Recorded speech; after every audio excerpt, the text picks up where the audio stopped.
no versículo 1 vai dizer assim: Saulo ainda respirava ameaças de morte contra os discípulos do Senhor. Hernandes Dias Lopes, em seu comentário de Atos dos Apóstolos, bem como o Warren Wiersbe, vão dizer a mesma coisa. Eles dizem que essa expressão respirava ameaças contra a igreja do Senhor é uma expressão semelhante, pinta para nós a figura de um touro bravo que vai em busca de atacar alguém, respirando ódio, respirando ameaça. Então, o Saulo aqui era como um animal indomado que queria destruir o povo que seguia a Jesus, porque na cabeça dele, Jesus já havia morrido, estava morto, ele não acreditava que Jesus estava vivo.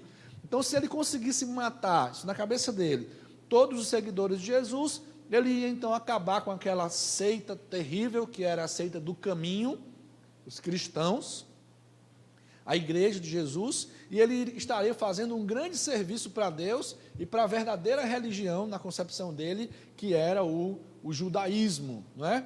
Então, esse homem, ele não queria saber realmente de Deus. Ele espiritualmente era completamente ignorante quanto ao plano de Deus para a vida dele. É por isso que o próprio Paulo vai escrever lá em Romanos capítulo 3, não há quem entenda, não há quem busque a Deus. Interessante, né? É ele mesmo quem vai escrever em Romanos 3, não há quem entenda, não há quem busque a Deus. Porque isso foi real na vida dele, ele não entendia o plano de Deus, ele não entendia quem era realmente Jesus, e ele não buscou a Deus, mas Deus o buscou. Jesus veio ao encontro dele, e Jesus o derrubou na estrada de Damasco. E aí vem uma outra parte desse processo de conversão, que acontece na vida do Paulo, e que aconteceu nas nossas vidas também, é que a conversão, ela traz para aquele que é convertido, a humilhação e o quebrantamento. Quando Deus, em Cristo Jesus, aparece para o Saulo na estrada de Damasco e o derruba do cavalo, ele não estava só derrubando o Saulo do cavalo, mas ali, junto com ele, caía tudo aquilo no que ele cria. Todas as suas convicções estavam caindo por terra naquele momento. Todas as suas crenças estavam caindo por terra naquele momento. Tudo o que ele achava que sabia sobre Deus, e Saulo era um mestre da lei, você vai ler depois, quando chegar em casa, Filipenses capítulo 3, a partir do verso 5, Paulo vai dizer ali que ele era hebreu de hebreus, da tribo de Benjamim, quanto à lei ele era um fariseu, e ele vai dizer isso em um dos testemunhos dele em Atos dos Apóstolos, ele excedia a muitos da sua idade no zelo quanto a Deus e com relação ao conhecimento da Escritura Sagrada. Então ele achava que sabia muito de Deus, e naquele momento, junto com ele, cai do cavalo todo esse pretenso conhecimento que ele tinha de Deus. Aquele homem é derrubado, aquele homem experimenta o pó da terra, aquele homem tem os seus olhos fechados, ele fica cego naquele momento, aquele homem fica atordoado, sem saber direito o que está acontecendo, até que ele ouve a voz de Jesus falando com ele. E todo aquele que é encontrado por Deus, ou que se encontra com Jesus, todo aquele que experimentou conversão na sua vida, foi humilhado por Deus. Eu fui humilhado por Deus, naquilo que eu achava que sabia sobre Ele, no meu orgulho de achar que eu era uma pessoa boa, que eu me bastava, que as minhas boas obras poderiam me levar um dia ao céu. Então todos nós que passamos pelo processo de conversão, fomos humilhados por Deus, não somente humilhados, mas quebrantados por Deus, pelo seu poder e pelo seu amor também. E depois, o Saulo vai perceber algo que ele não tinha percebido ainda na sua vida. Ele vai perceber que ele era inimigo de Deus. Ele achava que era amigo de Deus. Ele era zeloso, ele queria acabar com aquela seita que ele achava que era uma seita falsa, a seita do caminho, a seita dos cristãos. Mas aí Jesus chega para ele e diz assim: Saulo, Saulo, por que você me persegue? Ora, Saulo não estava perseguindo a Deus, na concepção dele. Saulo não estava perseguindo Jesus, porque na ideia dele Jesus já tinha até morrido. Ele estava perseguindo a igreja. Só que é a mesma coisa. Perseguir a igreja de Jesus é o mesmo que perseguir a Jesus. William MacDonald, no seu comentário popular da Bíblia no Novo Testamento, ele vai dizer que quando o corpo de Cristo é machucado na terra, a cabeça do corpo, que é Cristo, sente a dor no céu. Quem persegue a igreja de Jesus, persegue o próprio Jesus. E Saulo não se dava conta disso. E aqui ele se dá conta que ele, na verdade, era inimigo de Deus. E vou dizer uma coisa para você, meu irmão e minha irmã. Nós, antes de termos sido alcançados por Cristo, éramos inimigos de Deus. Ainda que fôssemos considerados pelos outros pessoas boas, ainda assim a Bíblia diz que nós éramos inimigos de Deus. Por isso que esse Paulo aqui vai escrever Romanos capítulo 5, verso 1, dizendo que em Cristo Jesus nós somos justificados e temos então paz com Deus. Se só depois de Cristo Jesus ter alcançado nossas vidas é que nós temos paz com Deus, isso significa que antes nós éramos inimigos de Deus. E o mesmo Paulo vai escrever em 2 Coríntios, no capítulo 5, do verso 17 ao verso 21, ele vai dizer ali, resumindo tudo o que ele diz, que nós éramos inimigos de Deus, mas Deus em Cristo nos reconciliou com Ele. Se Deus em Cristo nos reconciliou com Ele mesmo, é sinal que nós éramos inimigos de Deus. E nem sabíamos, mas éramos. Assim como Saulo nem sabia, e Jesus diz para ele: você está me perseguindo. Você acha que é inimigo só da minha igreja, mas você na verdade é meu inimigo. É meu inimigo. E a outra coisa, a última que eu trago aqui nessa introdução só, viu? Essa é a introdução. Nessa introdução sobre a conversão, é que Saulo foi perdoado, transformado e recebeu uma nova missão para a vida. E é o que acontece com todo aquele que é convertido por Deus. Aquele que é alcançado por Jesus é perdoado dos seus pecados, amém? É transformado. O próprio Paulo vai dizer em 2 Coríntios 5,17, quem está em Cristo é nova criatura, as coisas antigas já passaram, eis que tudo se fez novo. E além de transformado, quem é alcançado por Cristo recebe uma nova missão para a vida.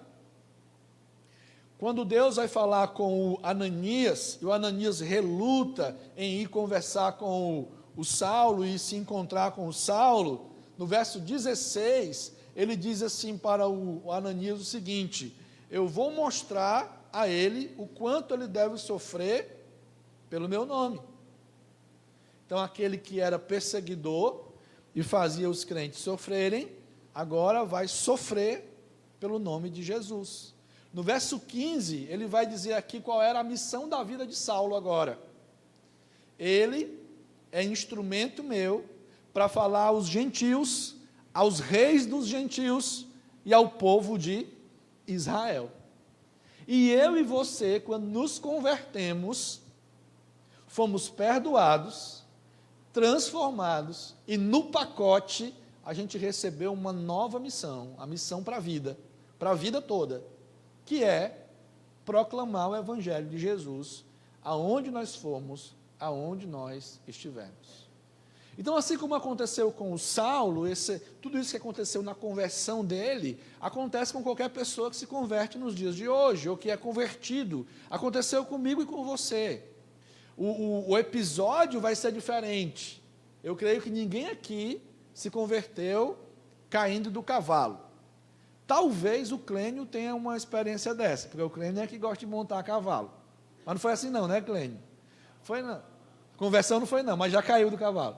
Pronto. Mas a conversão não foi assim. Então a gente não se converteu assim, mas esse processo, esses elementos que estão envolvidos na conversão de alguém, aconteceram também na minha vida e na sua vida. Amém? Mas tem mais uma coisa. Conversão não é só mudança de religião. Conversão não é só trocar de igreja. Antes eu era católico, agora eu sou crente, evangélico, batista, ou assembleano, ou seja lá qual for a denominação. Não é isso. Conversão, a própria palavra já diz, exige uma volta inteira na vida, ou uma mudança de direção. Uma mudança de direção. Então, a conversão verdadeira, ela não é definida pelo fato de eu ser ou não membro de uma igreja evangélica, de eu ser ou não batizado numa igreja evangélica. Não se define assim. Mas ao olhar para a história de Saulo, a gente vai ver algumas características do verdadeiro convertido. Quando uma pessoa se converte de verdade, quais são as características que ela obrigatoriamente vai apresentar? E aí eu quero dizer para os irmãos que estudar para trazer essa reflexão essa noite foi desafiador para mim. Porque eu comecei a perguntar, eu realmente tenho essas características na minha vida? Eu realmente fui convertido? Eu sou realmente transformado? Eu sou realmente um crente? Ou apenas alguém que faz parte de uma instituição cristã, de uma instituição religiosa? A primeira característica que eu quero propor para os irmãos aqui é que o verdadeiro convertido dá profissão pública de sua fé e se submete ao discipulado. Aquele que se converte de verdade, ele dá uma profissão pública de sua fé e ele também se submete ao discipulado. Vamos ler do verso 17 ao 19 novamente? Acompanhe aí na sua Bíblia. Então Ananias entrou na casa, pôs as mãos sobre Saulo e disse: Irmão Saulo, o Senhor Jesus, que lhe apareceu no caminho por onde você vinha, enviou-me para que você volte a ver e seja cheio do Espírito Santo. Imediatamente, algo como escamas caiu dos olhos de Saulo, e ele passou a ver novamente, e levantando-se, foi batizado. Ele desejou ser batizado, ele não rejeitou ser batizado. E o que é batismo? Batismo salva, sim ou não? Não, batismo não salva. Batismo lava os pecados? Não. Tem uma denominação, pelo menos que eu conheço, né, que é tida por muitos como uma seita, ou pelo menos como um movimento contraditório, que diz que só se pode batizar alguém se for em água corrente. Já ouviram? Se não tiver rio, tem que dar um jeito de no batistério ter água corrente. Porque eles acreditam que o batismo lava os pecados. Então, se for assim num tanque igual ao nosso, um batistério igual ao nosso, coitado do último que for se batizar, porque aí os outros todos já deixaram seus pecados lá, ele vai pegar o pecado de todo mundo. E o pastor que fica lá por último? O pastor pega os pecados de todo mundo. Então, a gente sabe que batismo não salva, não lava pecado, mas é uma ordenança de Jesus que nós precisamos obedecer. Então, logo, se eu me converto de verdade e eu sou apresentado a essa realidade bíblica, o que é que eu quero se eu sou convertido de verdade? Eu quero obedecer isso. Eu quero cumprir essa ordenança na minha vida. Então, eu quero me batizar. E, além disso, o batismo é uma pública profissão de fé. Quando as pessoas se convertiam no Novo Testamento, elas logo eram batizadas. Hoje em dia a gente faz um pouquinho diferente. E não foi a gente que inventou esse negócio, não. Isso vem de muito tempo.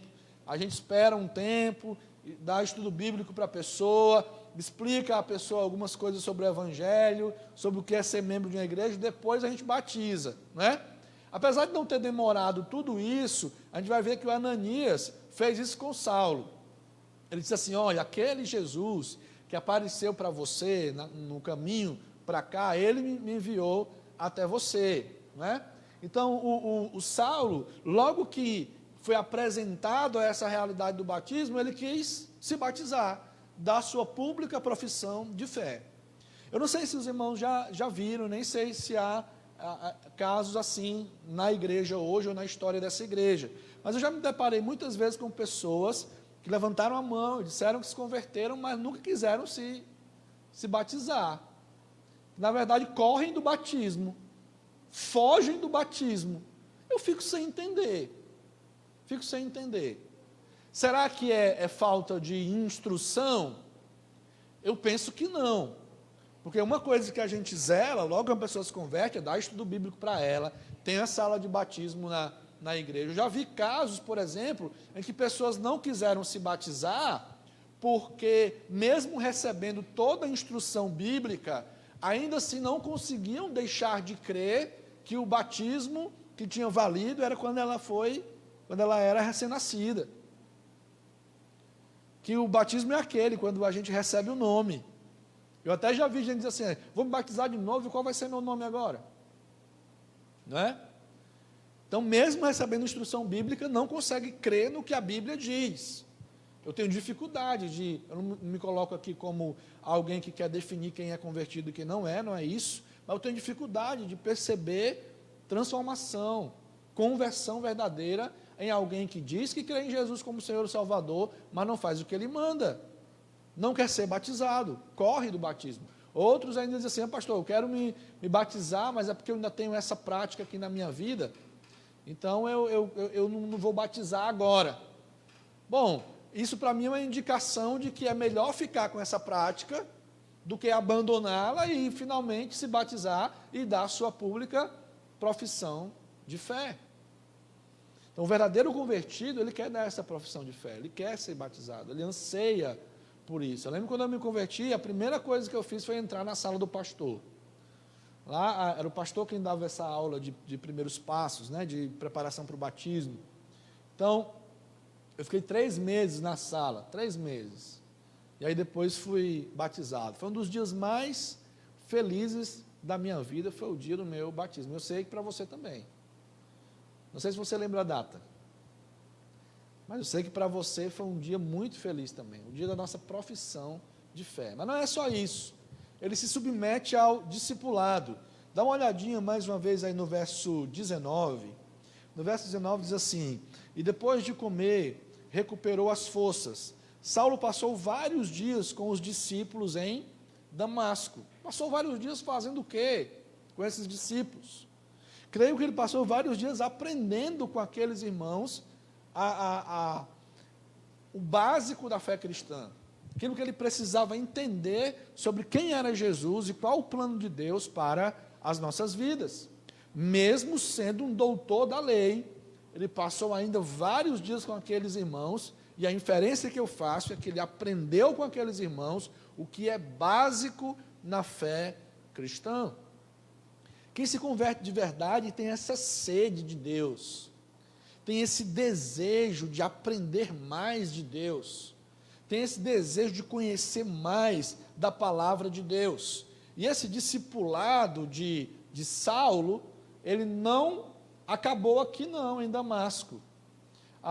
É algo que não está no texto aqui, mas em Gálatas capítulo 1, verso 17, diz que Saulo, o próprio Paulo falando, ele disse que quando ele se converteu, ele passou 3 anos no deserto da Arábia. Não é? Ainda que Gálatas não diga 3 anos, os teólogos dizem que ele passou cerca de 3 anos no deserto da Arábia. Ele em Gálatas 1,17, diz que ele foi ali aprender de Deus. Ele vai dizer assim, olha, quando eu me converti, eu não fui logo a Jerusalém para perguntar e para me instruir com os apóstolos. Mas eu fui para o deserto da Arábia e fui aprender de Deus. Então ele aprendeu o básico ali com aqueles irmãos em Damasco. Depois o que ele faz? Eu preciso de mais. Quero aprender mais. Quero me aprofundar mais. Então ele vai para o deserto e ali ele recebe a revelação do próprio Deus. Ele vai aprender do próprio Deus. E é fantástico o resultado disso na vida dele. A gente dá uma olhada aqui no texto e a gente pensa que é uma sequência cronológica, né? Mas do verso 19 até o verso 22, passaram-se 3 anos. 3 anos. Então, quando o texto vai dizer aí, no verso 20, logo começou a pregar nas sinagogas que Jesus é o Filho de Deus, e todos ficavam perplexos e tudo mais. E depois vai dizer que ele conseguia convencer as pessoas que Jesus era o Salvador, era o Senhor, não é que do dia para a noite ele conseguiu aprender isso, não. Primeiro aprendeu com os irmãos de Damasco, depois 3 anos de estudo lá no deserto da Arábia, e aí ele volta pregando o Evangelho de Jesus Cristo. Ele foi buscar a Deus. Ele se submeteu ao discipulado na igreja, e ele foi buscar aprender de Deus. No caso dele, lá no deserto da Arábia. O verdadeiro convertido tem essa sede, tem essa fome de aprender, tem esse desejo de ser discipulado, tem esse desejo de ser ensinado por Deus. No nosso caso, através dos próprios irmãos, daqueles que ministram na igreja. Você ainda tem essa vontade de aprender? Ou será que para você é enfadonho ler a Bíblia? Eu li essa semana algo que me chamou muita atenção. Eu não lembro agora quem postou e tudo mais, quem era o autor, mas dizia assim que se você acha que é enfadonho ler a Bíblia, então não diga que ama a Deus. Porque ler a palavra é conversar com Deus, é ouvir a voz de Deus. Simples assim. Como é que você diz que ama uma pessoa e não gosta de ouvir a voz dessa pessoa? Não quer saber o que essa pessoa pensa? Não quer saber o que essa pessoa deseja? Quando nós realmente nos convertemos ou somos convertidos por Deus, essa sede, essa fome nunca se aparta do nosso coração. Desejo de dar profissão pública de fé e desejo de aprender mais, se submetendo ao discipulado. Amém? Vamos em frente. O verdadeiro convertido anuncia o Evangelho e faz discípulos. O verdadeiro convertido anuncia o Evangelho e faz discípulos. Verso 20 ao 25. Você pode reler comigo aí? Amém? Logo começou a pregar nas sinagogas que Jesus é o Filho de Deus.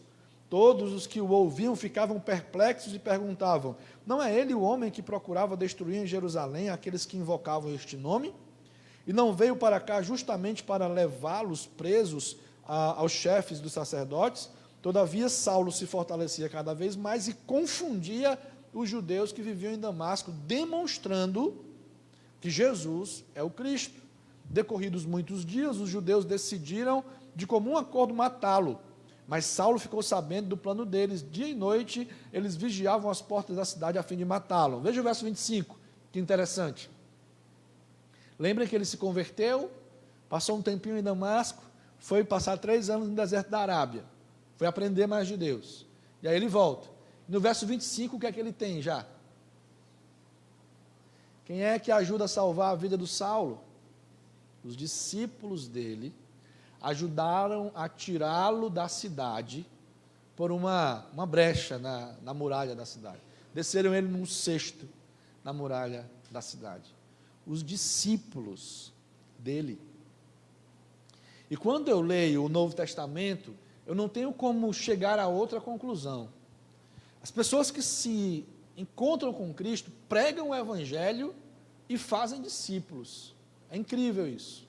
Obedecem à ordem do próprio Jesus. Ide, fazei discípulos de todas as nações, batizando-os em nome do Pai, do Filho e do Espírito Santo, ensinando-os a guardar todas as coisas que vos tenho ordenado, e eis que estou convosco todos os dias, até a consumação dos séculos. E essa foi uma tônica na vida de Paulo. A partir dali ele não vive mais sem fazer discípulos, ele está o tempo todo fazendo discípulos. Ele conseguiu experimentar na vida dele a bênção que é a dinâmica do discipulado. Ser discipulado por alguém, primeiro aqui os irmãos em Damasco, depois ele vai seguir as orientações da igreja em Jerusalém, porque quando ele chega em Jerusalém e o pessoal lá em Jerusalém quer matá-lo também, a igreja decide mandá-lo para Tarso de volta, e ele se submete a isso. Depois ele vai ser discipulado pelo Barnabé, então ele foi discipulado, e quando ele foi discipulado, ele também fez discípulos. Essa é a dinâmica do discipulado. Alguém cuida de mim, e eu cuido de alguém. Eu me submeto a alguém, e cuido de outras pessoas, ajudo outras pessoas a conhecerem mais a Deus. O discipulado e o evangelismo, na minha visão, se misturam. Eu não consigo ver Jesus fazendo uma linha de corte. Aqui é evangelismo e aqui é discipulado. Quando eu intencionalmente começo um relacionamento com alguém a fim de falar de Jesus para essa pessoa, o que é que eu estou querendo que ela se transforme? Num membro de igreja? Num religioso? Não, eu quero que ela se transforme em discípulo de Jesus. Então o discipulado já começou. E aí quando ela se converte, em vez de eu pegar o menino que eu gerei e dar para outro criar, eu vou cuidar dessa criança na fé. E vou continuar ensinando a palavra de Deus para ela. E quando é que eu sei que esse discipulado está funcionando? Quando aquela criança que eu gerei na fé tem outro filho na fé. E aí eu me torno avô espiritual. Ganhei alguém, discipulei alguém, e essa pessoa fez um filho na fé. Gerou um filho na fé. E a dinâmica do discipulado vai assim. Ganhando vidas, alcançando pessoas. Nada de um programa, não era um programa na vida de Saulo. Não era um projeto, um pacote que ele recebeu de alguém, de alguma outra igreja de fora, que deu lá um treinamento para ele. Ele aprendeu de Jesus. Era o estilo de vida dele. Estilo de vida de alguém que realmente foi convertido por Deus. Se eu realmente tive um encontro com Cristo, fui encontrado com Ele, não há como eu não compartilhar isso com outras pessoas. Por mais tímido que eu seja, Deus vai me dar alguma maneira de compartilhar Jesus com alguém. E vai me capacitar a fazer discípulos para Ele. Porque essa é a função da igreja. Essa é a missão da igreja. E o que fazemos, nós temos que fazer com essa intenção. Fazer discípulos de Jesus. Você tem anunciado o Evangelho? Você tem conversado sobre Jesus com as pessoas? Você tem feito discípulos? Quem são os seus discípulos? Quem você poderia apresentar dizendo, eu ganhei essa pessoa para Jesus? Eu estou ensinando a Bíblia para essa pessoa. Estou ajudando essa pessoa a crescer na fé. Quem você poderia apresentar assim, em todos os anos de fé que você já tem? Em meio a tanto tempo que você já segue a Jesus. Esse é um desafio para nós, a começar em mim. O verdadeiro convertido anuncia o Evangelho e faz discípulos. Não como um programa, mas como estilo de vida. Em tudo o que ele faz. 3. O verdadeiro convertido muda de vida. Amém? Simples assim, né? E difícil também. No verso 21, dá uma olhadinha comigo aí, novamente. Todos os que ouviam ficavam perplexos e perguntavam, não é ele o homem que procurava destruir Jerusalém, aqueles que invocam este nome, e não veio para cá justamente para levá-los presos aos chefes dos sacerdotes? Verso 25, olha aí novamente. Mas os seus discípulos o levaram de noite e o fizeram descer num cesto através de uma abertura na muralha. 26. Quando chegou a Jerusalém, tentou reunir-se aos discípulos, mas todos estavam com medo dele, não acreditando que fosse realmente um discípulo. 27. Então Barnabé o levou aos apóstolos e lhes contou como no caminho Saulo vira o Senhor e lhe falara, e como em Damasco ele havia pregado corajosamente em nome de Jesus. Os judeus de Damasco ficaram surpresos com a mudança de vida de Saulo. Como pode? Esse homem era um perseguidor dos crentes e agora está pregando esse nome de Jesus, o nome desse Jesus. Os irmãos em Jerusalém tiveram dúvida,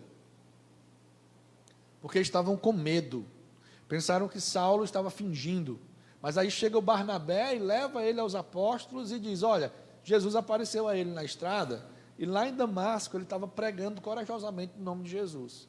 Então Barnabé dava testemunho da mudança de vida do Saulo. Quanto tempo você é crente?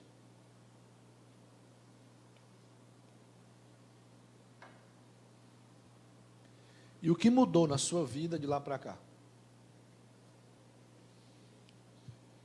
E eu não estou falando de assim,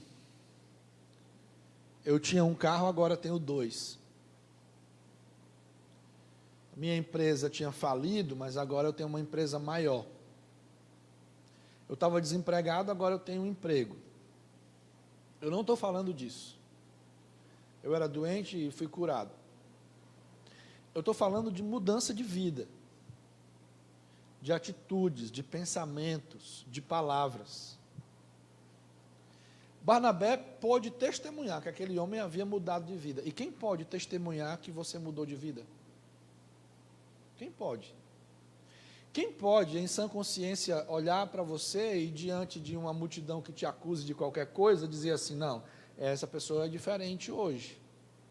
Ele era assim, ou ela era assim, mas as coisas mudaram. Eu não sei o que foi que mudou, mas mudou alguma coisa na vida dessa pessoa aí. Está diferente. Quem pode dizer? Mas, por outro lado, se eu falo as mesmas coisas, quero as mesmas coisas, faço as mesmas coisas, sinto do mesmo jeito, e isso não me incomoda, será que eu realmente fui convertido? Será que esse encontro com Jesus realmente aconteceu na minha vida? Ou foi só um assentimento intelectual?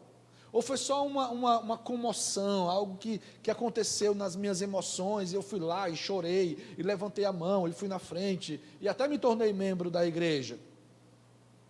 Quando não há mudança de vida, dificilmente há conversão. O próprio Senhor Jesus disse que a árvore se conhece não pelas folhas, mas se conhece pelos frutos. Pelos frutos.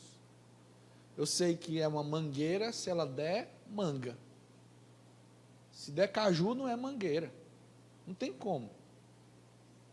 Eu sei que eu sou convertido se de fato eu der frutos de arrependimento, mudança de vida. E eu não quero dizer que, com isso, que de uma hora para outra muda tudo nas nossas vidas. É claro que a gente continua lutando contra a carne, é ou não é? Ou tem alguém aqui que ainda não luta com a sua própria carne, que não luta mais com a sua própria carne, que já venceu isso, que já está, né, pezinho no paraíso? Não tem. A gente luta mesmo. Mas tem uma coisa que é característica na vida de alguém que é convertido mesmo. Não é que ele não peca. E se você já experimentou isso, dê glória a Deus. Se você já experimentou isso, é sinal que o Espírito Santo está em você. Quando eu não era crente, eu errava e ficava tentando encontrar justificativas para o meu erro. Ah, mas foi o fulano de tal. Ah, mas é porque eu fui criado assim. Ah, mas é porque fizeram isso comigo. Quando Jesus entrou na minha vida, e o Espírito Santo veio morar em mim, e eu peco, tem uma coisa que toma conta do meu ser. Eu sei que toma conta do seu ser também, porque você é convertido. Tristeza. Profunda tristeza. Sentimento de decepção. Não com Deus, comigo mesmo. É aquele negócio de você olhar para você e dizer, rapaz, como é que pode? Tantos anos andando com Jesus, eu achei que eu já tinha vencido isso, como é que eu posso ter essa atitude? Como é que eu posso fazer isso? Como é que eu posso pensar isso? Como é que eu pude ver essas coisas? Como é que isso saiu da minha boca? Tristeza, tristeza. Se por outro lado não há tristeza, e eu fico assim daquele jeito, ah, mas todo mundo faz. Ah, mas o fulano de tal errou. Ah, mas o ciclano também fez isso. Ah, mas porque na igreja só tem gente querendo ser santa. Ah, porque tem gente falsa lá. Ah, porque não sei o que, não sei o que. Cuidado, cuidado. Pode ser que você ainda precise de um encontro com Cristo. O verdadeiro convertido muda de vida. Luta por isso. Amém? Tenta mudar. Tenta de todo jeito não ser mais aquele que era antes de ser encontrado por Jesus. A gente falha? Falha. Mas isso não traz mais satisfação a nós. Isso traz tristeza ao nosso coração. E por fim, o verdadeiro convertido busca comunhão com a igreja do Senhor. Versos 26 e 28, olha aí na sua Bíblia. 26, quando chegou a Jerusalém, o que o Saulo fez? Tentou reunir-se aos discípulos. Aí ele foi assim meio que rejeitado, né? Barnabé chegou, pessoal, ele é crente mesmo, ele é convertido. Aí ele foi aceito. Versículo 28. Assim, Saulo ficou com eles e andava com liberdade em Jerusalém, pregando corajosamente em nome do Senhor. Paulo ficou com eles, ficou com a igreja. Ele entendia que precisava de uma igreja. E em tempos como esse que nós vivemos, que é o tempo dos desigrejados, a gente precisa afirmar e reafirmar isso sempre. Ninguém vive a vida cristã sozinho. Ninguém vive. E aí, quando a gente dá nossas cabeçadas na vida, quando a gente pisa na bola, tem muita gente que coloca a culpa, é porque foi a igreja que não me amou, é porque a igreja que não soube me disciplinar, é porque a igreja que é injusta, é porque tem gente falsa lá na igreja, como se no mundo fosse todo mundo perfeitinho. Então, eu vou sair da igreja, porque na igreja tem gente falsa. No mundo não tem não, só tem gente verdadeira no mundo. Só tem gente boa lá fora. Então, eu vou sair da igreja. Às vezes, alguém dá uma cabeçada na gente, não foi nem a gente que deu cabeçada na vida, mas a gente levou lá na igreja. E olha como é que começa a relação do Saulo com a igreja de Jesus lá em Jerusalém. Como é que começa? Não, rapaz, a gente está com medo desse cara aí. Esse cara aí não se converteu de verdade, não. Fosse outro, ele podia ter dito, pois também eu não fico aqui. Não me receberam direito. Ninguém sorriu para mim. Ninguém me cumprimentou. Ninguém me deu um cartãozinho de boas-vindas. Ninguém me abraçou. Ninguém me notou. Eu não vou ficar aqui nessa igreja, não. Não. Saulo sabia que precisava de uma comunidade de fé. E nós precisamos também, irmãos. Irmãos, eu sou bem suspeito para falar a respeito disso. Porque eu acho que eles ganham de mim, mas eles ganham por bem pouquinho, os morcegos que moram aqui em cima desse teto aqui. Eu acho que eu estou tanto tempo na igreja, aqui nesse ambiente aqui, quanto esses morcegos que estão aí em cima. Mas eu vou dizer uma coisa para vocês, eu gosto. E não é que que a igreja seja perfeita. Eu não sou. Se eu não sou perfeito e faço parte da igreja, como é que eu quero que a igreja seja perfeita? Eu sou o primeiro a levar a imperfeição para lá, porque eu sou imperfeito. Mas eu gosto. Eu lembro das palavras do Davi, quando ele disse que vale mais um dia nos teus átrios do que 1000 em outro lugar. E quando eu me converti, a disputa foi séria, a parada era difícil. Eu vou dar um testemunho para vocês aqui. Os irmãos sabem que eu sou torcedor do maior time do Nordeste, quiçá do Brasil, que é o Ceará Sporting Clube, né? Torcedor, e sempre fui desde criança, desde meu avô, meu pai, já desde que eu me entendo por gente, eu sou torcedor do Ceará, e eu não era torcedor pé de rádio, não. Sabe o que é o torcedor pé de rádio, né? Que nunca vai no estádio. Como eu morava em Fortaleza, meus parentes também eram apaixonados por futebol, eu estava sempre no estádio, sempre no estádio. Eu já fui no estádio para assistir jogo que nem era do meu time, mas eu ia porque eu gostava de estar lá. E quando eu me converti, os jogos, na época, Campeonato Cearense, logo que eu me converti, foi em 1994, quando o Ceará foi vice-campeão da Copa do Brasil, perdendo para o Grêmio um roubo que o Oscar Roberto de Godoy operou contra nós. não marcou o pênalti no Sérgio Alves. Então foi esse ano, 1994. Eu ia a todos os jogos. E quais eram os dias de jogos? Quarta e domingo. Quais eram os dias de culto? Quarta e domingo. Eu disse, eita Jesus, sou bem que podia mudar o dia de culto aí, ou o dia de jogos. Mas, meus irmãos, eu não consigo explicar para vocês. Depois disso, é claro, eu já fui ao estádio várias vezes, inclusive com os meus filhos.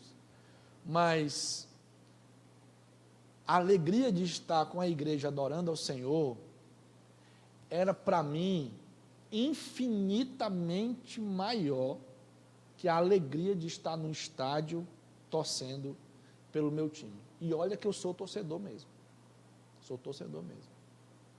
Mas não tem comparação. Paulo, Ceará é o líder do campeonato brasileiro. E vai ter um jogo lá, último. Se ele empatar, ele é campeão brasileiro da Série A, pela primeira vez na vida. Vai ser domingo. Bem que tu podia deixar alguém pregando no teu lugar e ir assistir esse jogo. É uma vezinha só na vida. Quando é que o Ceará vai de novo ser campeão brasileiro da Série A? Não diga nunca não, viu? Isso pode acontecer. Mas, irmãos, sinceramente, a gente acompanha os gols pela internet depois. Não vale a pena. Não vale. E que pena que muitos irmãos deixam a comunhão com a igreja por coisas tão fúteis. Uma novela, às vezes, um filme, Faustão, mas você deixar de vir para a igreja para ficar assistindo Faustão, é brincadeira. Cansaço, muitas vezes, e é até compreensível. Teve um período na minha vida em que eu não era pastor da igreja e eu estava só trabalhando na Cibuc. E era horário comercial, de 8 da manhã às 5 da tarde, eu estava lá no escritório, e durante o dia, às vezes, saía para fazer visita a algum pastor, viajava e tudo. E tinha dia de quarta-feira que eu chegava, eu só passava em casa, pegava a família e ia para a igreja. E eu sei, esse sono que você sentiu aí hoje, essa pescada, eu já senti isso também. Mas valia a pena. Valia a pena. Porque eu teria pelo menos mais 8 horas para dormir depois que eu chegasse em casa. Não seria aquelas 2 horas lá na igreja que ia fazer toda a diferença para eu me recuperar do cansaço, não. E quando eu ia, eu ganhava em conhecimento da palavra de Deus. Eu tinha a bênção de rever meus irmãos e poder fazer uma coisa que nós vamos fazer no céu, que é adorar ao Senhor junto com a igreja do Senhor. Então não troque a casa do Senhor, como nós chamamos, né? Casa do Senhor, esse lugar de oração, de adoração, pelas coisas fúteis deste mundo, não. E o verdadeiro convertido, ele busca isso. Ele busca comunhão com a igreja do Senhor, ele busca estar na igreja, ele busca contribuir com a igreja, ele sabe que ele é importante para a igreja e a igreja é importante na vida dele. Amém? Vamos ficar de pé? Que o Senhor Deus nos abençoe e que as características de uma verdadeira conversão possam ser vistas em nossas vidas. A começar em mim, que essas características sejam vistas na vida da igreja do Senhor Jesus. Amém? Senhor Deus, muito obrigado por nos alcançar, muito obrigado por nos dar a vida eterna em Cristo Jesus, por transformar a nossa vida, por nos converter. Muito obrigado. Nos ajude a demonstrarmos, evidenciarmos em nossa vida as características de alguém que realmente foi convertido pelo Senhor, que realmente foi encontrado por Ti e foi transformado por Ti. Que o Saulo seja um grande exemplo para nós, que possamos olhar para a vida e para o testemunho desse homem e desejar imitá-lo enquanto imitador de Cristo, como ele mesmo escreveu: seja de meus imitadores, como eu sou de Cristo. Nos ajude, ó Pai, a termos uma vida pelo menos parecida ao Deus eterno, e assim, que assim nós possamos agradar o Senhor e honrar o Senhor com a nossa maneira de viver. Nos leva em paz para casa, ó Deus, nos dá um restante de semana de paz na Tua presença, e que o Teu amor, Deus Pai Todo-Poderoso, a graça de Jesus, o Teu Filho, a comunhão e as consolações do Espírito Santo estejam com o Teu povo hoje e sempre. Amém. Amém, meus irmãos. Deus abençoe a todos. Tenham todos um restante de semana de paz na presença do Senhor. Amém?